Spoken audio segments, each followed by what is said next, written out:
Hi, hello, வணக்கம், வந்தனம், நமஸ்தே, நமஸ்கார், ஸ்வாகதம். நான் உங்கள் இனியன். நீங்கள் பார்த்து கொண்டிருப்பது எக்ஸ்ப்ளோர் வித் இனியன் சேனலுக்கு உங்களை அன்புடன் வரவேற்கிறேன். இங்கே எங்கே இருக்கேன்னு கேட்டால், எங்கள் ஊர் தஞ்சாவூரில் வல்லம்னு ஒரு ஏரியாவில் ஒருத்தர் இருக்கார். ஒரு சிவில் இன்ஜினியர், மிஸ்டர் ரவி அவர் பேர். அவர் பார்த்திங்கன்னா ஃபார்மிங்கில் உள்ள இன்ட்ரெஸ்ட்டுக்காக அவர் ஒரு 4 ஏக்கர் எடுத்து வச்சு ஒரு ஆர்கானிக் ஃபார்ம் நடத்திட்டு இருக்காரு. இதை பற்றி தான் இந்த இதில் பார்க்க போகிறோம். அதே மாதிரி இதில் வெர்மி கம்போஸ்ட் எல்லாருக்கும் தேவைப்படுற ஒரு விஷயம், மண்புழு உரம். அது நிறைய பேருக்கு தெரியும். இப்போ நிறையா வளர்ந்துட்டுருக்கு. அது இவர் நடத்திட்டு இருக்காரு. நம்மாழ்வார் சொன்ன மாதிரி தான்.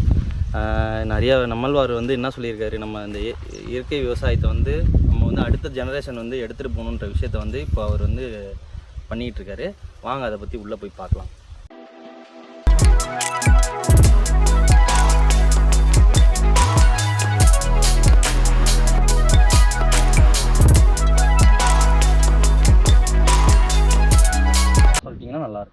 என் பெயர் என்ஜினியர் ரவிச்சந்திரன்.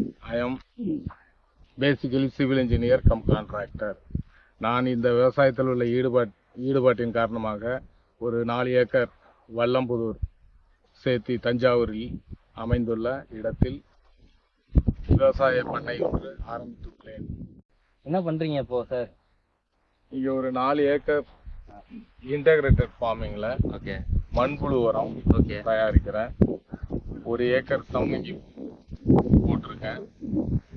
1 ஏக்கர் செடிங்க பேசியிருக்கேன்.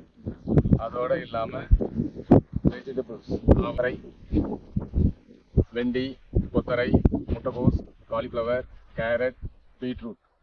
தற்பொழுது நம்மளுடைய பண்ணையின் முதல் பாகமாக மண்புழு உரம் உற்பத்தி செய்து கொண்டிருக்கிறேன். இந்த உற்பத்தி நான் HO ஆஃபீஸில், தஞ்சாவூர் HO ஆஃபீஸில் நேரில் சென்று பார்க்கும் பொழுது அவங்க எனக்கு சப்சிடி மூலமாக இந்த உரத்தொட்டிகளை அமைத்து மண்புழு உற்பத்தி மற்றும் உரம் தயாரிக்கும் முறையை விரிவுபடுத்தினார்கள். அவர்களுடைய வழிகாட்டுதலின் பேரில் நான் இந்த மண்புழு உரம் தயாரிக்கும் முயற்சியில் ஈடுபட்டு தற்பொழுது உரம் ஏறத்தாழ 5 டன்னிலிருந்து 10 டன் வரை ஸ்டோரேஜ் உள்ளது. இது பிளாக் கோல்டு என்று சொல்லப்படும் உரம். மண்புழு உரத்தை பற்றியும் தமிழ்நாடு அரசு தோட்டக்கலைத்துறையும் உங்களுக்கு அறிவுரை சொன்னதை பற்றி கொஞ்சம் சொல்லுவாங்க. நன்றி ஐயா. நான் தஞ்சாவூர் தோட்டக்கலைத்துறை முதன்மை அதிகாரியை சந்தித்த போது என்னுடைய நிலைமையை எடுத்து சொல்லும் போது, ஏன் நீங்க மண்புழு உரம் தயாரிக்க கூடாது என்று கேட்டார்கள். அவர்களுடைய அறிவுரையின்படி 20 அடி நீளம், 4 அடி அகலம், 2 அடி உயரத்தில் 3 தொட்டிகளுக்கு அனுமதி வழங்கினார்கள். அந்த 3 தொட்டிகளும் அமைத்து அதில் ஒவ்வொரு தொட்டியும் 200 CFT கொள்ளளவு கொண்ட சாணம் ஃபுல் செய்து அதில் ஒவ்வொரு தொட்டிக்கும் 10 கிலோ புழு வீதம் நிரப்பி வைத்து அதிலிருந்து 75 நாட்கள் அந்த மண்புழு சாணத்தை தின்று அதன் வழியாக வரும் எச்சம்தான் நம்மளுடைய இயற்கையான மண்புழு உரம். இதை பிளாக் கோல்டுன்னு சொல்லுவாங்க. இப்போ நான் அறுவடை செய்கிற தருவாயில் இந்த 3 தொட்டிகளும் அமைந்துள்ளது. இது இல்லாமல் ஆர்டினரி கிரவுண்டில் ஒரு 25 மண்புழு பெட்டுகள் அமைத்து இதனுடைய சைஸ் 12 அடிக்கு 2 அடிக்கு 2.5 அடி. ஒவ்வொரு பெட்டுக்கும் 5 கிலோ புழு விட்டு அதுவும் 75 நாட்கள் ஆகிவிட்டன. அதிலிருந்து இப்போ அறுவடை தயார் பண்ணி என் கையில் 10 டன் உரம் விற்பனை செய்யும் அளவிற்கு நான் தயார் நிலையில் உள்ளேன். இந்த உரமானது விவசாயிகளுக்கு சால சிறந்தது. தற்பொழுது ஒவ்வொரு விவசாயம் நோயைப்பட்டு ரசாயன உரம் பயன்படுத்திய பொருட்களை உண்பதால் நோய் எதிர்ப்பு சக்தி இழந்து நோய் வருவதற்கு காரணமாக உள்ளது. அதனால் இந்த விவசாயிகள் அனைவரும் இயற்கையான உரத்தை, மண்புழு உரத்தை பயன்படுத்தி அதிலிருந்து அரிசி, காய்கறிகள் உண்பதனால் மனித உடல்நலம் பேணி காப்பதற்கு இது ஒரு சால சிறந்த உரமாகும். அடுத்த ஒரு பகுதியாக தரையில் அமைக்கப்பட்ட மண்புழு பார்த்தீங்கள். இப்பொழுது இந்த மண்புழு உரம் ஹார்வெஸ்டுக்கு வந்துள்ளது. இதனுடைய தன்மை டீத்தூள் அளவுக்கு இருக்கும். இதனுடைய பயன்கள் கரும்பு, நெல், காய்கறிகள், மாடித்தோட்டம் அனைத்திற்கும் இந்த இயற்கை உரத்தை பயன்படுத்தலாம். இதன் மூலம் அதிக மகசூலும் பெற முடியும் என்பதை தெரிவித்துக் கொள்கிறேன். மண்புழு உரங்கிறது எது எதுக்கெல்லாம் ஐயா போடலாம்? அதான் நெல், கரும்பு, வாழை, தோட்டப்பயிர்கள், சம்மங்கி, மல்லிகை, செண்டி, அது இல்லாமல் காய்கறிகள், அனைத்து வகையான காய்கறிகளும் மாடித்தோட்டம் வளர்ப்பதற்கும் இது பெரிதும் பயன்படும். இதன் மூலம் அதிக மகசூல் பெறுவதின்றி இயற்கையான காய்கறிகள், உணவுப் பொருட்கள் நாம் தயாரிப்பதற்கு பயன்படுத்த முடியும். ஐயா, நம்ம இப்போ மண்புழு உரத்தை பார்க்கலாமா? நம்ம மக்கள்கிட்ட பார்க்கலாமா? எங்க காடுங்க, இந்த துள்ளி குதிக்குது பாருங்க. ஓ, இதெல்லாம் புழு இல்ல?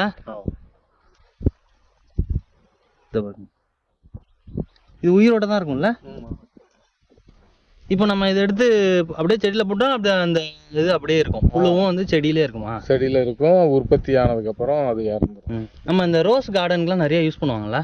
எல்லா வகையான மாடி தோட்டத்துக்கும் பயன்படுத்தலாம். ஆனா இத பத்தி நிறைய மக்களுக்கு தெரியுமா, இல்ல இத பத்தி தெரிய மாட்டேங்குதா? ஓரளவு விழிப்புணர்வு இருக்கு. ஆனா இன்னும் முழுமையான விழிப்புணர்வு கிடைக்கல மக்களுக்கு. இது வந்து பியூர் அண்ட் பியூர் இயற்கையான ஒரு மெத்தட் தான். இது பழங்காலத்துல இருந்து நம்ம வந்து ரசாயன உரம் பயன்படுத்துறதுனால நிலத்துல உள்ள மண்புழுக்கள் இயற்கையான அழிஞ்சிருச்சு. மறுபடியும் மண்புழுக்கள் உற்பத்தி ஆகுறதுன்னா இந்த மாதிரி உரம் வாங்கி வயல்ல விடும்போது கண்டிப்பாக மண்புழுக்கள் விவசாய நிலத்தில் பெருகும். ரெண்டாவது, இந்த மண்புழு வந்து விவசாயி உழவன் நண்பன்னு சொல்லுவாங்க. அதனால எல்லாருமே இந்த இயற்கையான முறையில் பயிர் சாகுபடி செய்தால் மக்களுக்கு பெரிதும் பயனுள்ளதாக இருக்கும். அதே மாதிரி ஐயா, இப்ப வந்து நிறைய பேர் வேற வேற வேலை பாக்குறாங்க. விவசாயம் பண்ணணும்னு ஆசையும் இருக்கு. இது வந்து ரொம்ப கஷ்டமா, இல்ல வந்து எல்லாருமே பண்ணலாமா? தெரிஞ்சுக்கிட்டு பண்ணணும்ன்றீங்களா? இதுக்கு என்ன வழிமுறைகள்? இதுக்கு வழிமுறை எதுவும் கிடையாது. அவங்களுடைய இன்ட்ரெஸ்ட் தான். யார் எந்த தொழில் வேணாலும் செய்யலாம். விவசாயங்கிறது வந்து அருவருப்பான தொழிலும் கிடையாது. ரொம்ப நன்மை வாய்ந்த தொழில். அதை முறையாகவும் அந்த உணர்வு பூர்வமாகவும் நம்ம விவசாயம் செய்யும்போது ஒவ்வொரு செடி கொடியும் நம்மளிடம் பேசும். ஓ, அருமை. அதே மாதிரி நீங்க இன்ஜினியர், இந்த இதுக்கு எப்படி நீங்க அந்த அடாப்ட் ஆயிட்டீங்க, அந்த மாதிரி பண்ணலாம் அப்படின்றத? என்னுடைய கட்டுமான பணி கடந்த 39 வருஷமா செஞ்சுக்கிட்டு இருக்கேன். சரி ஐயா. அப்படி செஞ்சுக்கிட்டு இருக்கும்போது நான் பணியாற்றிய இடத்தில் என்னுடைய ஃபார்மில் என்னென்னலாம் செய்கின்றனோ இதை வந்து 25 வருஷத்துக்கு முன்னாடியே நான் செய்துள்ளேன். அதனுடைய அனுபவத்தை வைத்து நான் இந்த ஃபார்மை அமைத்துள்ளேன். சரி ஐயா, இது என்னது ஐயா? இது வந்து மிளகாய் செடிமா, ஹைபிரிட் மிளகாய் செடி. ஓகே, ஒட்டு செடின்னு சொல்லுவோம். இது வந்து நான் ஓசூர்ல இருந்து இந்த செடியை வாங்கிட்டு வந்தேன். சரி சரி. வாங்கிட்டு வந்து இப்ப பயிர் பண்ணிட்டு இருக்கேன். இதற்கு நான் இதுவரையிலும் ரசாயன உரம் எதுவும் பயன்படுத்தவில்லை. முற்றிலும் நான் தயாரிக்கும் மண்புழு உரத்தை வச்சே நீங்க பண்றீங்க, பண்ணிட்டு இருக்கேன். இதனுடைய மகசூல் பாருங்க, தெரியும், நல்ல மகசூல் கிடைக்குது. சோ இந்த மாதிரி பண்ணும்போது மக்கள் இந்த மிளகாயை பயன்படுத்தும் போது உடலுக்கு ஒரு ஆரோக்கியமான பொருளாக கருதப்படுகிறது. சரி ஐயா. ஐயா, இது என்னது ஐயா? இது சம்மங்கி பூ. சரியா சொல்லுவாங்கப்பா. சரி. இது பெரும்பகுதி வந்து கோயில்களுக்கு வந்து மாலையாக தொடுத்து சரி பயன்படுத்தப்படும். மற்ற பூக்களை விட இது வந்து விலை அதிகம் கொடுத்து வாங்குவார்கள். அதே நேரத்தில் கோயில்களுக்கு விழா காலங்களில் திருமணம் இது போன்ற வைபவங்களுக்கு பயன்படுத்துவாங்க. இது இதோட நாட்கள் எவ்வளவு நாள் இருக்கும் இது வளர்றதுக்கு? இது வந்து பயிரிட்டதுல இருந்து 6 மாத காலம். 6 மாதத்திற்கு பிறகுதான் இது பூ வர ஆரம்பிக்கும். அதிலிருந்து 3 வருடங்கள் தொடர்ந்து மகசூல் கொடுக்கும். 3வது வருடம் முடிந்த பிறகு நம்ம புதுசா வந்து பயிரிடணும். சரி ஐயா, வாழை எத்தனை ஐயா போட்டிருக்கீங்க மரம்? இந்த பண்ணையில் சுமார் 350 வாழை மரங்கள் கன்றுகள் வைத்துள்ளேன். இந்த கன்றுகள் முற்றிலும் இயற்கையாகவே வளர்ந்து வருகிறது. ம் இதனுடைய இலைகளை நான் என்னுடைய மண்புழு உரத்திற்கு பயன்படுத்துவதனால் இந்த 300 வாழைக்கன்றுகளை இங்கு பயிர் செய்து உள்ளேன். இது வளர எவ்வளோ நாட்கள் ஐயா ஆகும்? இதனுடைய காலம் 1 வருட காலமாகும். 1 வருட காலம். 1 வருட காலம். காயெல்லாம் காய்க்கவே 1 வருடம் ஆயிடும்ல? இந்த காய்களையும் இதிலிருந்து வரும் காய்கள் இயற்கை முறையில் தயாரிக்கப்பட்ட வாழைப்பழம், செவ்வாழை இரண்டுகளும் 2 வாழை ரகங்கள் வைத்துள்ளேன். சரி ஐயா. அந்த பக்கம் வந்து அது வந்து இது பாகற்காயா? நான் பார்த்தேன். பாகற்காய். அதை போய் பார்க்கலாமா? பார்க்கலாம். இது இதில் மேலே கொடியெல்லாம் வச்சுருக்கீங்க. கொடி ஏறுறதுக்குல்ல? இது எல்லாமே பாகற்காய். இதெல்லாம் பாகற்காய். இதுவும் ஹைபிரிட் வகையை சேர்ந்தது. Okay okay. இது வந்து சிறிய சைஸ், கிட்டத்தட்ட 1/4 கிலோ அளவுக்கு ஒரு காய் வந்து நமக்கு கிடைக்கும். ஓகே. இது நடுவுல கவர் மாதிரி ஏதோ போட்டிருக்கீங்களே, அதை பத்தி கொஞ்சம் ஆக்சுவலி இந்த கொள்ளை வந்து களைகள் நிறைந்த கொள்ளையாக இருந்ததால் நான் இந்த சீட்டுக்கு பேர் மல்ச்சிங் சீட் சொல்லுவோம். இது வந்து 30 மைக்ரான் 25 மைக்ரான். நம்ம பயிரிடும் பயிர் வகைக்கு தேவைக்கேற்ப 25 மைக்ரானோ அல்லது 30 மைக்ரானோ பயன்படுத்தலாம். இப்ப நம்ம பார்க்குற மல்ச்சிங் சீட் வந்து 25 மைக்ரான் உள்ளது. ஓகே. இது எதற்காக போடுறோம்? இது போடும்போது களைகள் 90% தவிர்க்கப்படுகிறது. ஓகே. நாம் என்ன பயிரிடுகிறோமோ அதனுடைய வளர்ச்சி, அந்த செடி வந்து களைகள் வராமல் தடுக்கிறது. ஓகே ஐயா. ஐயா இது வந்து முருங்கைக்காயா? முருங்கை மரமா? ஆமாங்க ஐயா. இந்த முருங்கை செடி வந்து நாட்டு ரகம் கிடையாது, ஒட்டு வகையை சேர்ந்தது. நான் இதை திண்டுக்கல்லில் இருந்து கொள்முதல் செய்து 1 ஏக்கர் பரப்பளவில் இந்த செடிமுருங்கை நட்டுள்ளேன். இந்த செடிமுருங்கை நட்டு 5 மாத பயிராக இருக்கிறது. அடுத்த மாதத்திலிருந்து பூக்கள் வர ஆரம்பிக்கும். அதுக்கப்புறம் காய்கள் வரும். இந்த காய்களை நான் மார்க்கெட்டுக்கு கொண்டு செல்லும் போது நான் தேடி எந்த ஒரு வியாபாரியும் அணுக வேண்டியதில்லை. வியாபாரி என்னுடைய காயை பார்த்தாலே வந்து விடுவார். Okay okay. இதுல சுமார் எத்தனை மரம் இருக்கு ஐயா? இதில் கிட்டத்தட்ட 350 முருங்கை கன்றுகள் நட்டுள்ளேன். ஓகே ஐயா. ஒவ்வொரு கன்றுகளும் 15 அடி இடைவெளியில் நடவு செய்துள்ளேன். ஒவ்வொரு மரத்துக்கும் அந்த இடைவெளி. ஓகே ஓகே ஐயா. ஐயா இந்த முருங்கை மரம் நடுவுலே வந்து இந்த கவருக்குள்ளே வந்து காலிஃப்ளவர் இருக்கா? காலிஃப்ளவர், முட்டைக்கோஸா? இது ஐயா இதுதானா? இதான் முட்டைக்கோஸோட 10 நாள் கன்று. ஓ, இது வந்து மெல்ல மெல்ல வளர்றதுக்கு அப்புறம் நமக்கு தெரிஞ்சிரும்ல? இது 1 அடி உயரம் வந்ததுக்கு அப்புறம் காய்கள். ஓ, இந்த கவருக்குள்ளே நிறைய செடி வந்து நட்டு வச்சிருக்கீங்க. ஓ ஓ ஓ ஓகே ஓகே. இந்த முருங்கை கன்று வைத்த பகுதியில் ஊடு பயிராக முட்டைக்கோஸ், காலிஃப்ளவர், கேரட், பீட்ரூட் நடவு செய்து உள்ளேன். நடவு செய்து நாற்றாக வைக்கவில்லை, விதை போட்டு விதை பருவமடைந்து இப்ப 2 இலை தளர்ந்து உள்ளது. இதனுடைய அறுவடை நாள் வந்து 120 நாட்கள் ஆகும். ஓகே ஐயா. ஐயா இப்போ நம்மள்ட்ட மண்புழு உரம் வந்து எவ்வளவு வேணாலும் வாங்கிக்கலாமா மக்களே? ஆமாங்க ஐயா. இப்ப வந்து அறுவடை செய்து கொண்டிருக்கிறேன். சரி. என்னுடைய இன்டகிரேட்டட் ஃபார்மில் 1 கிலோ முதல் எத்தனை டன் வேணாலும் விவசாயிகளுக்கு நான் சப்ளை செய்வதில் செய்யும் அளவிற்கு இருக்கவங்க பண்ணையில் உரம் தயார் நிலையில் உள்ளது.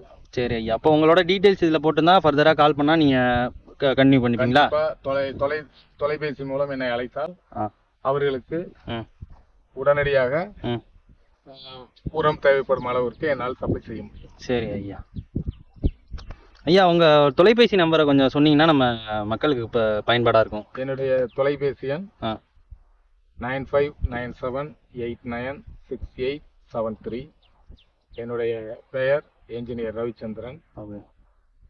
பண்ணை அமைந்துள்ள இடம் தஞ்சாவூர் மாவட்டம் வல்லம். மக்களே இந்த வீடியோ வந்து உங்களுக்கு கண்டிப்பாக பயன்பாடாக இருக்கும். அது எஸ்பெஷலி பார்த்தீங்கன்னா ஃபார்மிங் பண்ணுறவங்க, அதேமாரி ஃபார்மிங்கில் இன்ட்ரெஸ்ட்டாக இருக்கிறவங்க இதெல்லாம் வந்து ஐயா சொன்னபடி கரெக்டாக நீங்கள் ஃபாலோ பண்ணிங்கன்னா பண்ணலாம். அதே மாதிரி நம்ம அக்ரிகல்ச்சர் தான் இந்தியாவோட முதுகெலும்பு, பேக் போன் ஆஃப் அவர் இந்தியாவே நம்மளோட அக்ரிகல்ச்சர் தான். அதனால இந்த ஸ்டேட் அந்த ஸ்டேட்லாம் எல்லா ஸ்டேட்டும் இது வந்து பயன்படுறோம். அதனால இந்த மண்புழு உரம், இந்த ஃபார்மிங்கை பற்றி நம்ம தெரிஞ்சுக்கணும் நிறையா. நிறைய பேருக்கு தெரியலனாலும் தெரிஞ்சுக்கோங்க. அட்லீஸ்ட் நீங்க நினைக்கிறீங்கன்னா இப்போ இல்ல, ஒரு 1 இயர் 2 இயர் கழிச்சு 1 ஏக்கர் வாங்கி அதுல ஏதாவது பயிரிடுற மாதிரி வந்து நீங்க பண்ணீங்கன்னா நாளைக்கு உங்க வருங்கால சங்கதிகள் வந்து உங்களை வந்து பெருமையா பார்ப்பாங்க. எங்க தாத்தா வந்து பார்த்து பண்ணாரியா, இப்படி பண்ணாரு, இன்னைக்கு வந்து நான் நல்லா இருக்கேன். அந்த ஒரு காலம் இருந்ததுல, அதெல்லாம் வந்து இப்போ நம்ம வருங்காலத்துக்கு வந்து கொடுக்கணும். அதனால விவசாயத்தை வந்து நம்ம எப்பவுமே கைவிடக்கூடாது. அது யாரா இருந்தாலும் சரி, ஓகேவா? நம்மளோட உணர்வுல இருக்கிற மாதிரி. அதாவது நம்மாழ்வார் ஐயா நம்மளை விட்டு போயிட்டாங்க, ஆனா இருந்தாலும் அவரோட விட்டு போன குறிப்புகள்லாம் நம்ம கிட்ட இருக்கு. ஒரு பொருள் வந்து இருக்கும் போது அருமை தெரியாதுன்னு, இல்லாத போது அருமை தெரியும். அதே மாதிரிதான் நம்மாழ்வார் ஐயாவும். அவர் இருக்கும் போது நமக்கு தெரியல, ஆனா ஐயா நம்ம கூட இருக்கிறாரு, இங்கதான் இருக்கிறாரு. ஆனா அவர் நம்ம கூட வழி நடத்த நமக்கு இல்லாதனால ஒரு கஷ்டமா தான் இருக்கு. அதனால இது இது வந்து தஞ்சாவூர் மாவட்டம் ஃபுல் அண்ட் ஃபுல் அக்ரிகல்ச்சர், விவசாயத்துக்கு முக்கியத்துவம் கொடுக்குற மாவட்டம் வந்து இதுதான். Rice bowl of Tamil Nadu. தமிழ்நாட்டுல மேக்சிமம் ரைஸ் கல்டிவேஷன் பண்ற இடமே இந்த டிஸ்ட்ரிக்ட் தான். மன்னார்குடி, பட்டுக்கோட்டை, இந்த சைட்லாம் பார்த்தீங்கன்னா ஃபுல் அண்ட் ஃபுல் அந்த க்ரீன் ஏரியா தான் இருக்கும். இப்போ நம்ம கண்ணு கெட்ட தூரம் கடல் பார்க்குறோம்ல, அது மாதிரி பச்சை பயிர்னு பசைன்னு அப்படியே இருக்கும். இந்தியன் சேனல் கண்டிப்பாக உங்களுக்கு பயன்படாக இருக்கும். அதே மாதிரி நிறைய பேருக்கு பயன்படாக இருக்குன்றதுக்காக நீங்கள் ஷேர் பண்ணுங்கள். ஃப்ரெண்டு இப்படி பண்ணுறான் அப்படிங்கிறத நீங்கள் சொல்லுங்கள். அப்போ தான் இது வந்து பயன்பாடாக உள்ளவங்களுக்கு போய் சேரும், ஓகேவா? கண்டிப்பாக பெருமையாக சொல்கிறேன். இந்த விஷயத்த வந்து நான் என் சேனலில் சொல்கிறதுனால ரொம்ப எனக்கு மன திருப்தி. அதே மாதிரி கூடிய சீக்கிரம் நல்ல வீடியோவில் வந்து உங்களை நான் வந்து திரும்பி பார்ப்பேன். அது வரையும் tata bye from explore with Indian.